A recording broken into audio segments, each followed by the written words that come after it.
Hello అండి, welcome back to our channel. ఈరోజు వ్లాగ్లో నేను 3 డేస్ వ్లాగ్ అంతా కూడా చూపించబోతున్నాను. లైక్ కుకింగ్ అంతా కూడా 3 డేస్ చేసింది ఈ వ్లాగ్లో షేర్ చేసుకోబోతున్నాను. కంటిన్యూస్ వీడియో ఏమీ కాదు, మొత్తం అన్ని వీడియోస్ని కలిపి చూపించబోతున్నాను ఈ వీడియోలో. నచ్చితే మాత్రం ఒక్క లైక్ చేయండి, మీ లైక్ నాకు చాలా ఇంపార్టెంట్.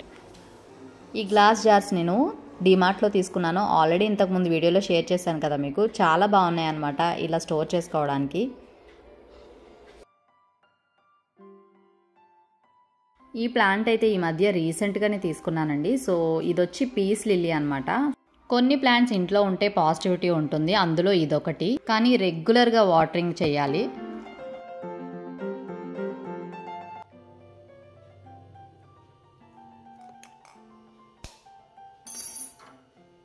ఒక్కొక్కసారి కుక్ చేయాలనిపించదు, అప్పుడు ఇలా ఆమ్లెట్నో లేదా ఎగ్ ఫ్రైనో చేస్తూ ఉంటాను. అప్పుడు కొంచెం రైస్ ఇంట్రెస్ట్గా తినాలనిపిస్తుంది కదా.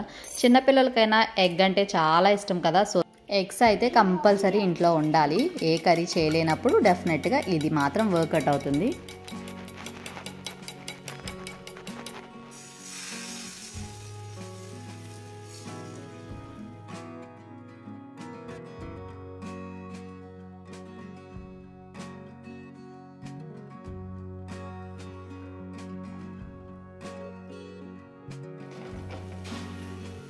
ఇలా ఆమ్లెట్ కొంచెం వేడిగా రసం రైస్ వేసుకొని తింటే చాలా బాగుంటుంది.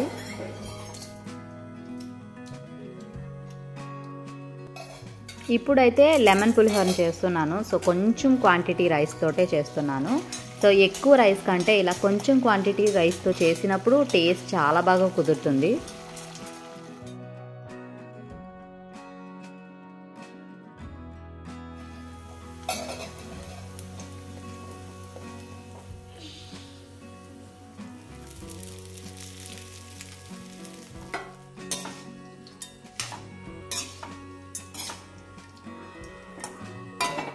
టెంపుల్లో చేసే చింతపండు పులిహోర బాగుంటుంది, ఇంట్లో చేసే లెమన్ పులిహోర బాగుంటుంది.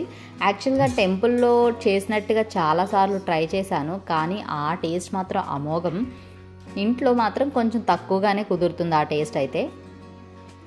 ఇది నెక్స్ట్ డే వ్లాగ్ అండి. ఈరోజు అయితే పప్పు టమాటో చేస్తున్నాను. పప్పు టమాటో చేయడానికి ఒక రీజన్ ఉంది. వీడియో తీయాలనుకుంటున్నాను చాలా రోజుల నుంచి. ఆ వీడియో ఈరోజు కుదిరిందనమాట. యాక్చువల్గా షార్ట్స్లో ఆల్రెడీ షేర్ చేశాను, చూసారో లేదో మీరు.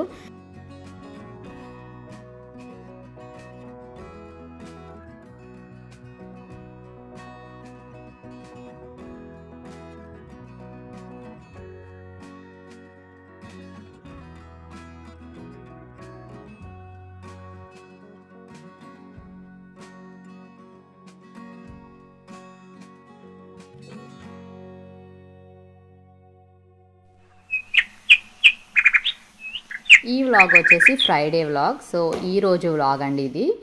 ఈరోజు వ్లాగ్ ఏంటంటే పూజ చేశాను చాలా రోజుల తర్వాత, కొంచెం పీస్ఫుల్గా అనిపించింది. సో వీడియో అయితే షేర్ చేయాలనిపించింది, దాని గురించి వీడియోని షేర్ చేశాను మీకు.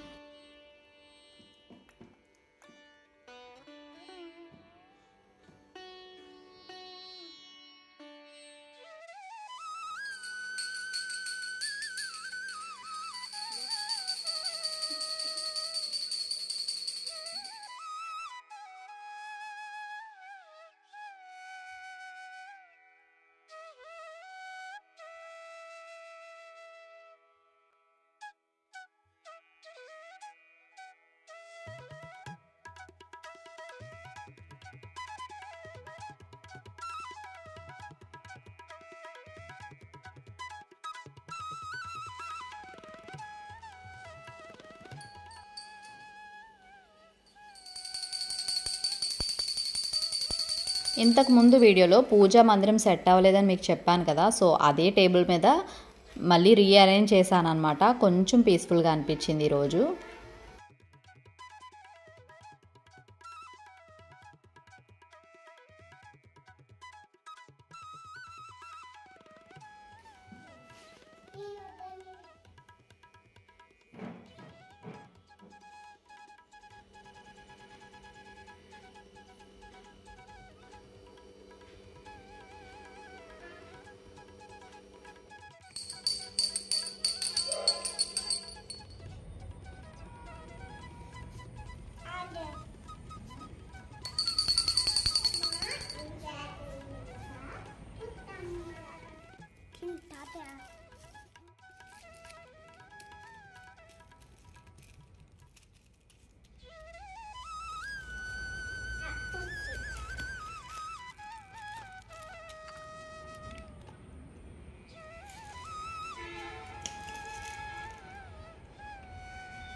ఈరోజు దోసకాయ పచ్చడి చేయబోతున్నాను. ఒక ఆంటీ దగ్గర నేర్చుకున్నాను అనమాట. నా చిన్నప్పుడు ఎక్కువ ఆంటీ చేసేవారు. సో స్కూలింగ్లో దోసకాయ పచ్చడి చాలాసార్లు తిన్నాను నేను. వాళ్ళైతే ఆంటీ వాళ్ళు పచ్చి ముక్కలు కూడా యాడ్ చేసేవారు. అది ఇంకా టేస్ట్ ఉంటుంది. సో ఈరోజైతే నేను పచ్చి ముక్కలు ఏమీ యాడ్ చేయకుండా నార్మల్గా చేస్తున్నాను.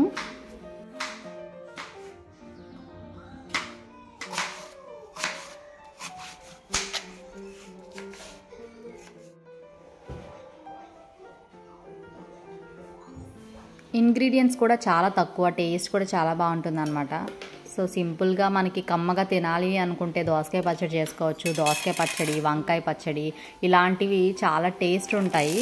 ఇందులో శనగపప్పు, పచ్చిమిర్చి, జీలకర్ర, కొత్తిమీర, దోసకాయ ముక్కలు వేసేసి ఫ్రై చేసుకోవడమే. సో టొమాటో యాడ్ చేయడం లాస్ట్లో టొమాటో యాడ్ చేసుకోవాలి.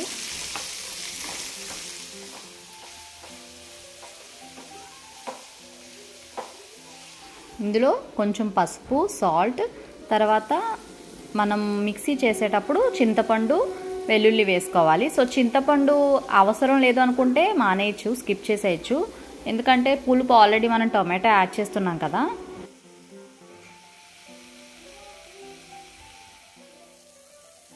పాడేసే వాటితోటే రీయూజ్ చేసుకునేవి చాలా ఉంటాయి. అందులో ఒకటి లెమన్. సో లెమన్ అనేది ప్రెషర్ కుక్కర్లో వేసినప్పుడల్లా అది చాలా వైట్గా వచ్చేస్తుంది. చాలా బాగుంటుంది. ప్రెషర్ కుక్కర్ తెల్లగా ఉంటుంది అనమాట. మనం నార్మల్గా వాష్ చేసినా కూడా అంత వైట్గా రాదు.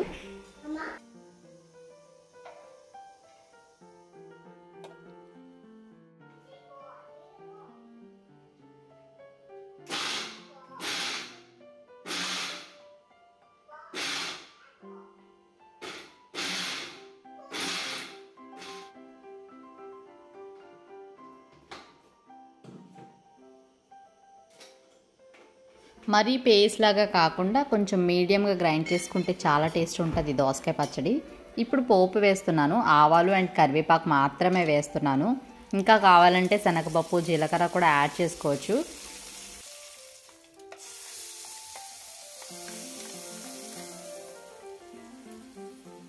చిన్న దోసకాయని పచ్చడి చేసుకున్నా కూడా రైస్లో మనకి బాగా కలుస్తుంది. టేస్టీగా చాలా బాగుంటుంది. లంచ్ బాక్స్ ప్రిపేర్ చేసుకునే వాళ్ళకి ఈజీగా అయిపోతుంది. ఈ దోసకాయ పచ్చడిని ఒక్కసారి ట్రై చేసి చూడండి, డెఫినెట్గా నచ్చుతుంది మీకు. ఈరోజు వ్లాగ్ చూసేసారు కదా, ఈజీగా అనిపిస్తే ఈ రెసిపీని ట్రై చేసి చూడండి. వీడియో నచ్చితే మాత్రం ఒక్క లైక్ చేయండి.